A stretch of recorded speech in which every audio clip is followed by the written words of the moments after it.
예전에 개봉했던 올감이라는 영화 아세요? 넌 내 아들에게 사준 장난감에 불과해. 엄마가 아들을 너무 사랑해서 며느리를 시샘하고 죽이려고 했던 내용의 스릴러였는데 그런 일은 영화에만 있는 게 아니었어요. 누가 들으면 지어낸 얘기라고 할 것 같은 일들 제게도 있었습니다. 물론 지금은 이혼했고요. 남편은 학부모의 소개로 만났어요.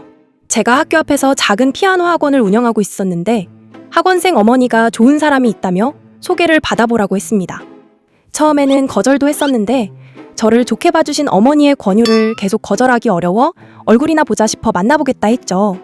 몇 주 뒤 주말 만나기로 약속하고 교습을 하고 있는데 어떤 분이 학원에 상담하러 오셨어요.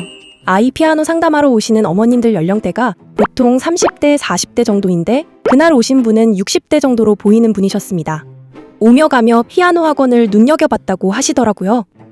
혹시 할머니가 상담을 오신 걸까 싶어 피아노를 배울 아이 나이가 몇 살인지 물었는데 그냥 얼버무리시더라고요. 상담이야 별 사람이 다 있고 그냥 구경만 하고 가시는 분들도 제법 있는 터라 대수롭지 않게 생각했습니다. 아이 부모님이 바쁘시면 할머니가 와서 학원을 둘러볼 수도 있는 거니까요. 차 한 잔 내어드리고 천천히 둘러보시라고 했습니다. 가본다고 하시기에 아이가 피아노에 관심 있어 하면 데리고 오라고 몇 번 배워보고 등록하셔도 좋다고 말씀드렸죠.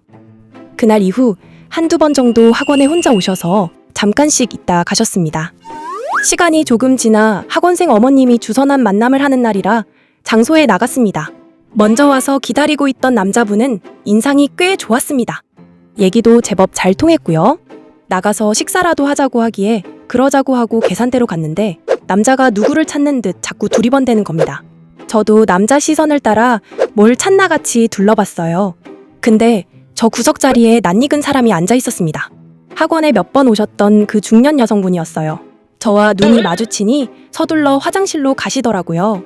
그 남자는 그런 모습을 보더니 서둘러 계산하고 나갔습니다. 혹시나 하는 마음에 그 남자에게 물었어요. 아까 끝 테이블에 앉아있던 중년 여성분과 아는 사이인지요? 남자는 당황해서 횡설수설하더니 어머니라고 했습니다. 그 말을 듣고 깜짝 놀랐죠. 제 학원에 왔던 이유가 자기 아들 선볼 여자가 누군지 미리 알아보러 왔던 거였구나 싶었습니다. 기분은 썩 좋지 않았고 만남은 여기까지다 싶어서 다음 만남은 정중하게 거절하고 돌아왔어요. 근데 그날 이후 그 중년 여성분이 학원으로 찾아와 사과했습니다. 너무 궁금해서 그랬다고. 아들은 모르는 일이었는데 본인이 중간에서 주책을 떨어서 좋은 만남을 망친 것 같다며 기분 나빴다면 미안하다고 하시더라고요. 그러면서 만남을 다시 가져보라고 간곡히 부탁하는데 마음이 조금 풀렸습니다. 사실 만난 남자는 예의도 있었고 인상도 좋아서 참 괜찮았었거든요. 만남 전 우스운 에피소드였다고 생각하고 만남을 이어갔습니다. 연애를 시작하고 어머니 때문에 이상했던 적은 없었습니다. 오히려 제가 어머니 뵈러 가야 하나 해도 나중에 결혼하고 가도 되는데 부담스럽게 그러지 말라고 먼저 말했고요. 어머니 역시 첫 만남에서 본인 실수가 너무 컸다고 하시면서 불편한 자리 일부러 만들지 말라 그러셨다고 했고요. 8개월 연애하고 결혼했습니다. 신혼집은 분양받은 아파트였는데 입주까지 5개월 정도가 떠서 고민하다가 그냥 어머니 집에 들어가 5개월만 사는 걸로 결정했습니다. 지금 생각하면 그때 뭐에 홀렸던 걸까 싶어요. 결혼을 5개월 늦게 해도 되는 거고 단기로 오피스텔 알아봐서 살다가 입주해도 되는 거였는데 왜 어머니 집에 들어가는 그런 선택을 했었는지 정말 지금도 이해가 되질 않습니다. 생각보다 결혼하고 불편함은 없었어요. 아버님과는 남편 어릴 때 이혼하시고 어머님 혼자 넓은 집에 혼자 살고 계셨습니다. 혼자 사시기에 너무 넓은 집이었고요.